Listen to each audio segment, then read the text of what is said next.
नमस्कार दोस्तों, कैसे हैं आप सब। आज हम स्टार्ट कर रहे हैं क्लास 10th के चैप्टर 3 की एक्सरसाइज 3.1 और इस एक्सरसाइज में भी हम स्टार्ट कर रहे हैं क्वेश्चन नंबर 2 से। सबसे पहले हम क्वेश्चन नंबर 2 को देखते हैं।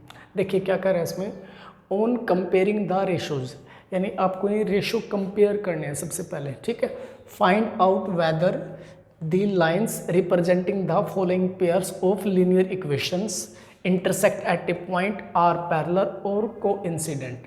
यानी क्या कहा गया आपसे कि आपने इन रेशो को कंपेयर करके आपने ये बताना है कि जो दी गई इक्वेशन है, यानी जो लाइन है, ये आपकी लाइन की इक्वेशन है, मैंने फर्स्ट पार्ट लिख रखा है इसका, कि जो इन लाइनें हैं ये क्या करती हैं, ये इंटरसेक्ट करती हैं एक पॉइंट पे, यानी इंटरसेक्ट एट ए पॉइंट, या फिर पैरेलल है या कोइंसिडेंट, हमने ये चेक करना है। ठीक है जी, यानी हमने पहले सबसे पहले क्या करना है, इनका रेशो फाइंड आउट करना है। तो चलिए शुरू करते हैं। तो सबसे पहले हम जो फर्स्ट पार्ट है, इसको जो फर्स्ट इक्वेशन, इसको इक्वेशन नंबर 1 मान लेते हैं, इसे इक्वेशन नंबर 2।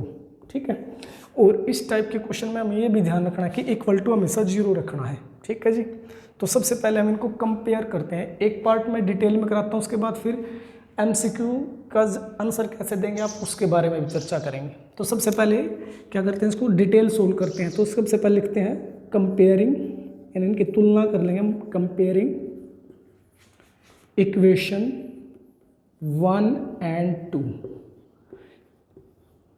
आपने इक्वेशन 1 और 2 की कंपेयर करनी किसके साथ, विद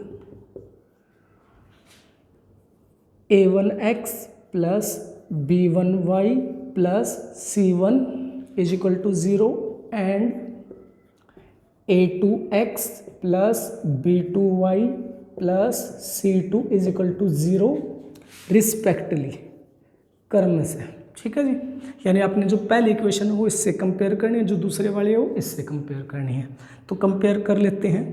सबसे पहले हम फर्स्ट इक्वेशन में देखते हैं। यहाँ पे इस इक्वेशन में क्या है, x, यहाँ पे भी x, यानी x के साथ क्या है, a1। तो a1 की वैल्यू क्या होगी हमारी, 5 होगी। तो a1 की वैल्यू 5, यानी x के साथ क्या होगा, a1 होगा। इसी प्रकार y के साथ क्या होगा, b1। y के साथ यहाँ पे क्या है, माइनस का 4, तो b1 की वैल्यू है हमारी -4। ठीक है जी, इसी प्रकार जो अकेला है वो c1 है। यहाँ पे अकेला क्या है जी, 8 प्लस का। ठीक है जी, अब आगे का प्रोसेस यहाँ पे लिखते हैं। अब सेकेंड इक्वेशन की कंपेयर इससे सेम ही है, बस यहाँ पे a1 की जगह पे क्या है, a2 है, यानी जो x के साथ है दूसरे में क्या है, a2। a2 की वैल्यू कितनी है इसमें, ये 7 है जी। b2 कितना है जी, प्लस का 6। c2 कितना है जी, माइनस का 9। ये तो हमने वैल्यू निकाल ली। अब हमने क्या निकालना, रेशो, यानी a1 बाय a2 निकालना है। तो लिख दो a1 बाय a2।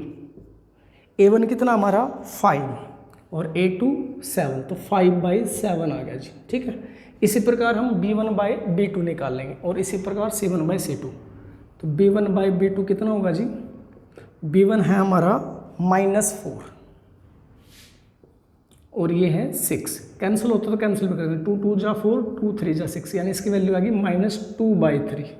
ठीक है जी, उसके बाद c1 बाय c2, किसके, c1 की वैल्यू है 8, c2 की वैल्यू है जी -9। ठीक है जी, हमने रेशो निकाल लिया। अब इनका कंपेयर करना है। अब देखो a1 बाय a2 कितना है, 7, और b1 बाय b2 की क्या है, -2/3। क्या ये दोनों इक्वल है, नहीं है ना। तो क्या आ गया हमारा, a1 bye a2 not equal आ गया b1 बाय b2 की। यदि पहले दो ही रेशो बराबर ना हो तो हम तीसरे को कंसीडर ही नहीं करेंगे यहाँ पे, यानी इन दो से, यानी हमारी पहली रिलेशन आ गई। जब ऐसी रिलेशन हो तो लाइंस कैसी होती हैं, लाइंस होती है हमारी इंटरसेक्ट वाली, यानी जब पहले दो रेशो बराबर ना हो तो हमें क्या आते हैं, इंटरसेक्ट एट ए पॉइंट आते हैं, यानी ये वाली कंडीशन हमारी सेटिस्फाई होगी। बाई चांस ये सारे रेशो इक्वल आते हैं, a1 by a2, b1 by b2 और c1 बाई c2, यानी सारे सेम होते हैं, तब हम कहते हैं कोइंसिडेंट। यदि c1 वाला रेशो बराबर ना होता बाकी दो के, तो हम कहते हैं पैरेलल। बाकी के पार्ट में हम इनको डिस्कस करेंगे। तो फिलहाल इसका आंसर हो जाएगा हमारा कि गिवन लाइंस आर इंटरसेक्ट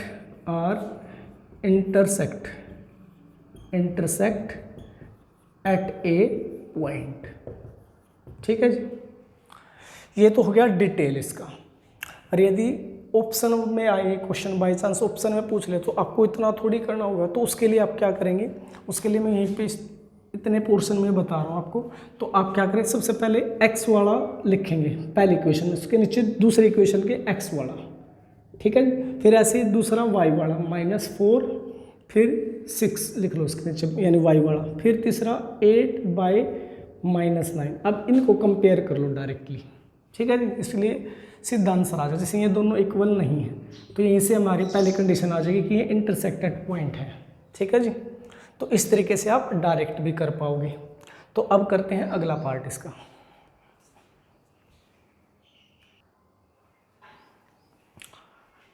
अब देखिए जी सेकंड पार्ट, प्रोसीजर बिल्कुल सेम है, सेम तरीके से करना है, ठीक है जी। अब के बार मैं आपको थ्योरी नहीं लिख रहा हूँ, कौन सी थ्योरी, जो कंपेयर करने वाली थी, कंपेयरिंग इक्वेशन 1 and 2 वाली, वो थ्योरी नहीं लिख रहे, डायरेक्ट कंपेयर कर रहे हैं।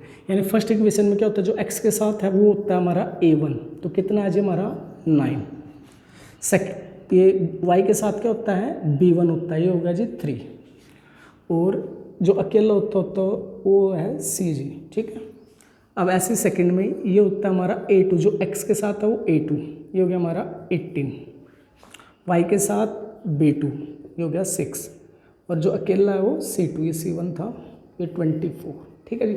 अब डायरेक्ट रेशो में कन्वर्ट करें, a1/a2 क्या आएगी हमारी वैल्यू 9/18। कैंसिल हो रहा तो कैंसिल कर देंगे, 9 1 जा 9, 9 2 जा 18, ठीक है जी। इसी प्रकार सेकेंड रेशो b1/b2 निकालेंगे, b1/b2, b1 है 3, ये है 6, कैंसिल हो तो कर देंगे, 3 1 जा 3, 3 2 जा 6। अब निकालेंगे c1/c2, c1 कितना हमारा 12, c2 है जी 24, ठीक है जी। कैंसिल होता तो इसे भी कैंसिल कर देंगे, तो 12 का मल्टीपल है निचले वाले, 12 1 12, 12 2 जा 24। अब देखिए a1/a2 की वैल्यू भी 1/2 है, b1/b2 की वैल्यू 1/2, इसकी भी वैल्यू कितनी है 1/2, तो तीनों रेशो क्या आ गया हमारे इक्वल आ गया, यानी a1/a2 इक्वल है b1/b2 के और इक्वल है c1/c2 के। जब रेशो सारे इक्वल होते हैं तो हमारी लाइन जो होती हैं ये को इंसिडेंट लाइन। कैसी लाइन होती है हमारी, को इंसिडेंट्स, तो लिख देंगे these lines are coincident, ठीक है जी। अब करते हैं इसका अगला पार्ट।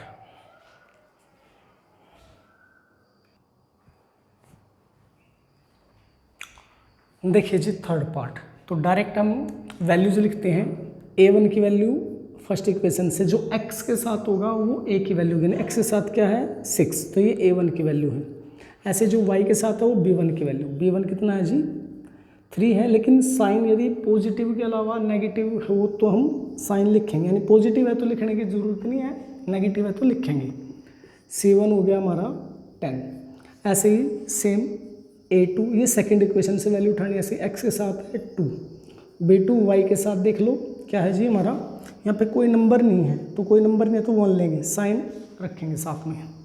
ऐसे c2 कितना है यहाँ पे 9, ठीक है जी।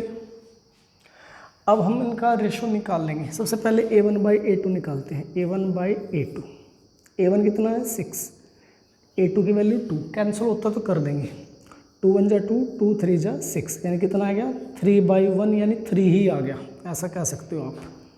अब लिखेंगे b1/b2, b1 वैल्यू है -3, इसकी वैल्यू -1, माइनस से माइनस कटा तो 3/1, यानी 3 ही लिख सकते हो आप, ठीक है। अब निकालते हैं अगला रेशो c1/c2, c1 की वैल्यू कितनी है जी 10 और c2 की 9, 10/9, ये कैंसिल नहीं होते तो एज इट इज़ रहेगा। अब ध्यान से देखिए a1/a2 क्या है हमारा 3/1 या 3 मान लो से, b1/b2 ये भी सेम है तो ये दोनों इक्वल है, लेकिन ये क्या आ गया हमारा डिफरेंट केस आ गया, यानी जो हमारे रेशो है कुछ ऐसे आए, a1/a2 इक्वल है b1/b2 के और नॉट इक्वल है c1/c2 के, यानी ये डिफरेंट आ गया। ये दो तो सेम है, ये अलग आ गया। जब ऐसी सिचुएशन हो तो हमारी जो लाइन होती है क्या होती हैं, पैरेलल होती है। तो हम लिख देंगे these lines are parallel, these lines are parallel. ठीक है जी, ये आपका क्वेश्चन कंप्लीट।